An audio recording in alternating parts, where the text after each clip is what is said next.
Bismillahirrahmanirrahim. Assalamualaikum warahmatullahi wabarakatuh. Nama saya Kamaruzaman Rustamam Ahmad. Saya lahir tanggal 17 September 1978 di Krungmane, di sebuah desa yang bernama Jatsrani.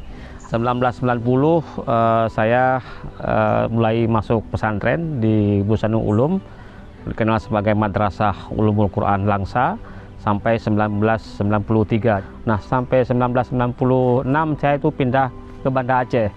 Di situ saya menjadi murid atau pelajar di Madrasah Aliyah program khusus. Nah, saya berangkat ke Jogja itu tahun 1996, kuliah di YIN Sunan Kalijaga, mengambil program perbandingan mazhab dan hukum. Kemudian saya mendaftar di Universiti Malaya. Alhamdulillah saya diterima di Akademi Pengajian Islam. Tahun 2001 saya sudah selesai. Kemudian saya kuliah S2 di Universiti Malaya by research. Alhamdulillah kemudian 2004 itu saya bisa menyelesaikan. Di antara penantian saya master itulah kemudian saya menemukan seorang gadis dari Tanah Habe, yaitu Fitri Zulfidar. Kemudian tepatnya pada tanggal 13 Juli tahun 2003 kami dipersandingkan nikah.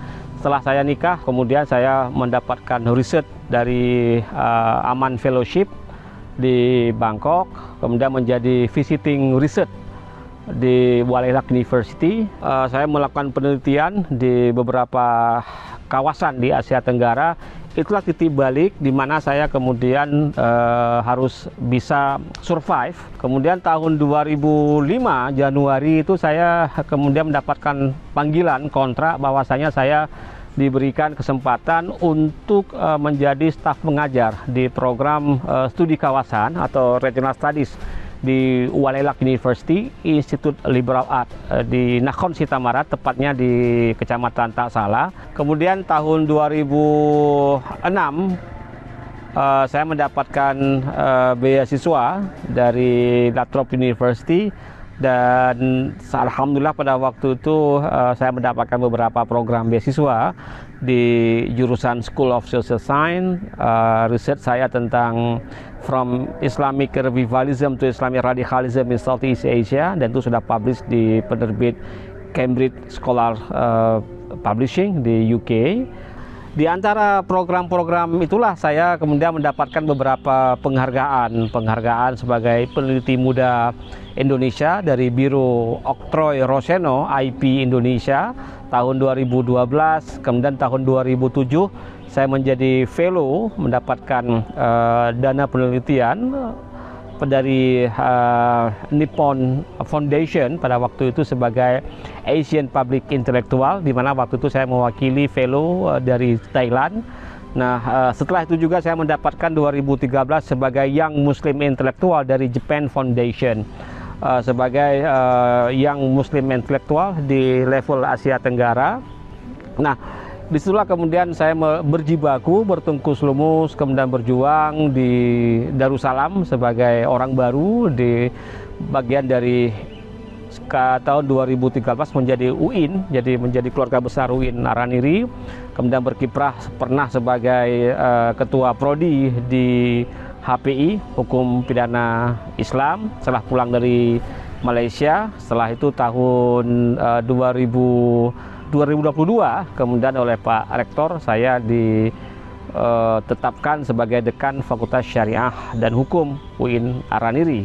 Nah, di antara proses itulah saya kemudian mendapatkan berkah pada usia saya yang 45 tahun, tahun 2023 mendapatkan gelar guru besar dalam bidang ilmu antropologi agama. Jadi perjalanan lika-liku kehidupan saya memang tidak tidak landai, naik turun, luar biasa. Jasa keluarga, anak, istri, kemudian keluarga saya baik di Banda Aceh maupun di Krungmane yang menjadi support system. Ketidakmudahan itu justru jadi tantangan sekaligus karunia. Jadi dua orang yang ketika kita menjalani kehidupan, semua hal itu menghabiskan waktu, eksplor lingkungan, apapun yang itu nuansanya, mencari hal baru itu menyenangkan. a me time buat kita dan juga sekaligus romantisme buat kita. Jadi kita saling mengisi satu sama lain dalam hal apapun. Mandu misalnya long galak belajar. Cita-cita tanya Tuhan kan inginkan anak bersukses. Karena di lon anak yang ilake mak long jak kena jak kede hanjit long keunhan. Nyo kasanggup nyo jaju. Bapi mak pajong ke batin ni oh hidup boleh gap kan alok gak. Kan jak laju pokoknya pendidikan. Nampak. Mereka adalah saya tidak bisa menggambarkan dengan kata-kata bagaimana jasa orang tua saya terhadap perjalanan hidup saya sampai hari ini, karena bapak saya adalah seorang pedagang kaki lima, ya di mana dia setiap hari kecuali hari Jumat itu berjualan dari pasar ke pasar, kemudian menghidupi 7 anaknya pada waktu itu, dan saya termasuk yang diberikan kesempatan oleh bapak saya untuk belajar sampai ke Yogyakarta. Jadi boleh dikatakan bapak saya meskipun beliau tidak pernah tamat sekolah, tetapi semangat beliau memberikan kesempatan kepada anak-anaknya untuk belajar itu harus saya akui sangat luar biasa. Hingga saya bisa hari ini memperoleh gelar tertinggi dalam karir akademik.